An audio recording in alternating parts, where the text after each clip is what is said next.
The sliding doors of Unity Market hissed open, and I rolled inside, just as a scream tore through the air like a knife through silk. "Get out of the way, you're blocking everyone." The voice was sharp, venomous, and close too close. My hands stilled on the wheels of my chair, not from fear, but from the gut-deep certainty that trouble had found me before I'd even made it past the produce section. I looked up, locking eyes with a woman whose blonde bob and furious glare marked her as someone who thrived on confrontation. Her cart was angled like a battering ram, aimed at me. I, Nathan Cole, the owner of this store, had come for a quiet VY sit. Instead, I was about to face a storm named Deborah. I hadn't planned to be noticed today. Unity Market was my life's work, built from a single dream and 10 years of relentless effort into a place where community meant more than profit. I liked slipping in unannounced, blending into the background to watch the store's pulse, how the staff greeted customers, whether the shelves stayed tidy, if the VYB matched the VY shown I'd poured into every brick. Today, I wanted to see it all from the ground, literally, without my presence skewing the scene. But Deborah had other plans, and they didn't include courtesy. She stormed closer, her heels stabbing the floor, eyes blazing with entitlement. I was parked neatly by the frozen aisle, checking a supplier email on my phone, my wheelchair tucked against a display of vegan ice cream. There was room to pass plenty, but Deborah wasn't interested in facts. She saw me, saw the chair, and decided I was a personal affront to her schedule. "Hey," she snapped, loud enough to make a nearby shopper drop a bag of apples. "Move it, or I'll move you myself." I met her gaze, keeping my voice steady. "There's space. You can get by." But reason was a foreign language to her. Her lips curled, and before I could react, she swung her foot and kicked the wheel of my chair. The jolt rocked me sideways, my phone clattering to the floor. "You're a hazard," she spat, her words dripping with disdain. "People like you shouldn't be clogging up stores." The air went heavy, like the moment before lightning strikes. A couple by the pizza freezer froze, their eyes wide. An older man holding a milk carton stopped mid-step, his jaw tight. The store's hum carts rolling, registers beeping faded into a charged silence, everyone waiting to see what came next. Deborah stood there, arms crossed, her face smug, like she'd just won a prize. I didn't yell. I didn't flinch. I reached down, grabbed my phone, and wiped on my sleeve. Then I looked at her, my gaze steady and sharp. "Bold move," I said, voice low but cutting. "Kicking the owner's wheelchair in his own store." Her smirk flickered, but she doubled down. "Owner," she scoffed, tossing her hair. "Right. You're just some guy they prop up for sympathy points. Don't waste my time." She shoved her cart forward, expecting me to scramble out of her way. Instead, I rolled toward the front, my wheels gliding smoothly, the crowd parting like water. Deborah trailed behind, muttering loud enough for everyone to hear. "This is absurd. I'm just trying to shop." I didn't answer. Not yet. I slid behind the checkout counter, where my cashier, Jamal, was ringing up a nervous-looking woman with a kid. He glanced at me, then at Deborah, his face paling as he sensed the storm brewing. I logged into the main terminal, fingers MOVYing with calm precision. Deborah marched up, slamming her hands on the counter. "I want the manager. Now." "You're looking at him," I said, eyes still on the screen. "Also the owner. And you just assaulted me in front of witnesses. On camera." I nodded at the security lenses above, their red lights steady. "So maybe rethink your strategy." Her face twitched, a crack in her confidence, but she wasn't backing down. "Assault? That's a joke. I barely touched you. You're just playing the VY Tim card." She turned to the crowd, fishing for sympathy. "This guy's faking it, trying to make me look bad. I'm the customer here." A murmur rippled through the onlookers, but it wasn't what she wanted. A woman in a red jacket, holding a loaf of bread, spoke up. "I saw you kick his chair. You're no VY Tim." A guy by the soda aisle nodded, his phone out, recording. Deborah's eyes darted around, finding no allies. I leaned forward, voice calm but heavy with authority. "You kicked my chair, insulted me, and disrupted my store. You're not a customer in a Moriarty band. Leave, or I call the cops. Her mouth opened, then shut, like she'd been slapped by reality. You can't do that, she stammered. I have rights. And I have rules, I shot back. Zero tolerance for harassment. You broke it when you decided my chair was your target. I tapped the terminal, logging her Bamblon Bob. Loud voice, bad attitude. You're done. Deborah's face flushed crimson. This isn't over, she hissed, grabbing her cart and storming toward the exit. I'll sue you. I'll ruin this place. The door slid shut, cutting off her tirade. The store exhaled. Customers drifted back to their shopping, some tossing me quiet nods, others whispering about what they'd seen. Jamal, still at the register, looked shaken. Boss, I should have done something, he muttered.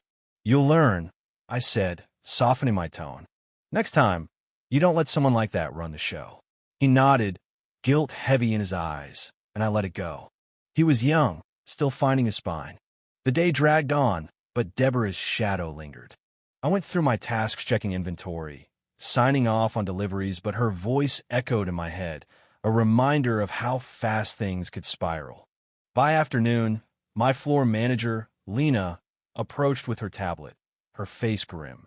She's online, she said, showing me a flood of posts on Yelp, Google, and a local forum. Deborah had unleashed a digital rampage, calling me a hostile, fake disabled owner who'd threatened her and fired someone for no reason. The lies were bold, almost cartoonish, but dangerous if left unchecked. I didn't panic. I posted a statement on our social media. Today, a customer was removed from Unity Market after harassing a staff member and another patron.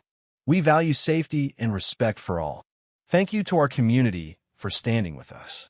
Short and honest. Within minutes, likes and comments rolled in, customers praising the store, some saying they'd witnessed the incident. One wrote, I saw her kick his chair. The owner handled it like a pro. It felt good, but I knew Deborah wasn't done. Sure enough, near closing, she reappeared, this time with a man in a cheap blazer who introduced himself as Roger, mediation consultant. He flashed a flimsy business card and launched into a rehearsed spiel about resold VY-ing the issue before it escalated legally. Deborah stood behind him, smirking, clutching a folder like it held the secrets of the universe. I cut him off. She's banned, I said, loud enough for nearby customers to hear. She assaulted me. It's on tape. She's trespassing. I tapped the terminal, signaling security. Roger's smile faltered, but Deborah exploded. You're a liar. You're just mad I called you out. I leaned forward, voice like steel. You kicked my chair and call me a hazard because I exist in a way you don't like. You don't get to rewrite that. Security arrived, two guys who didn't need to say much. Deborah screeched about lawsuits as they escorted her out, Roger scrambling to keep up. The next morning, the store felt different, stronger, like it had weathered a hit and stood taller. Customers were warmer, their smiles carrying quiet support. A man buying cereal slipped me a note. Thanks for standing up. This place is special. I tucked it away, a small shield against the chaos. But Deborah wasn't gone. Around noon, a new face showed, UPA guy in a too-clean shirt, lingering by the employee photos. Can I help you? I asked, rolling up. He turned, offering a slick grin. I'm Kyle, freelance writer. Heard about a scuffle here. Got a comment. I saw her fingerprints all over this. Sure, I said, keeping it tight. A customer kicked my wheelchair and insulted me. We banned her. That's it. He pushed, fishing for drama. She says he got aggressive, but I shut it down. Check the cameras. Talk to witnesses. Or don't. He left. No story to sell. The days after were calmer, but the ripples lingered. Deborah's posts lost traction as customers flagged them, and our social media swelled with support photos of shopping trips, hashtags like the Unity Strong. It was humbling but bittersweet, knowing it took her outburst to make people voice what they'd always felt. Then, one quiet afternoon, a woman appeared by the Sarah VYC desk, maybe 30, with tired eyes and a nervous smile. I'm Sarah, she said. Deborah's daughter. Can we talk? I braced for a fight, but her voice was soft. I saw the VY Deo, she said. I read everything. I am sorry. Not for her, she doesn't know I'm here. For me. For what she did to you. Her words were raw, heavy with the weight of someone who'd spent years dodging her mother's storms. You don't owe me that, I said, but she shook her head. I know what it's like to live with her. I cut contact a while back, but her name still follows me. I just wanted you to know she was wrong. You didn't deserve it. We talked briefly, not about Deborah, but about the store, about MOVYing on. Before she left, she added, I reported her re-VYUs. They're coming down. I hope that helps.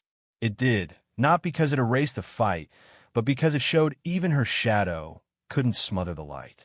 By week's end, Deborah was a memory. No more posts, no more threats. The store hummed along, stronger for it. One evening, as I locked up, my youngest employee, Mia, caught me at the door. You didn't let her win, she said, eyes bright. I thought people like her always got their way. I smiled, the weight easing. They only win if you let them. This place, I nodded at the darkened store, ready for tomorrow. It's ours, and we don't break. She grinned, and I rolled in the night, rain cool on my face. Deborah had tried to shatter something, but she'd only made it clearer what we stood for.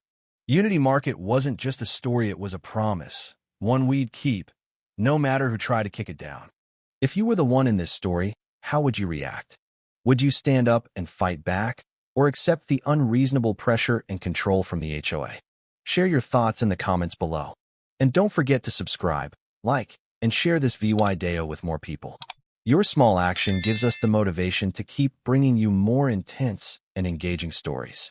Thanks for watching, and we'll see you in the next VY.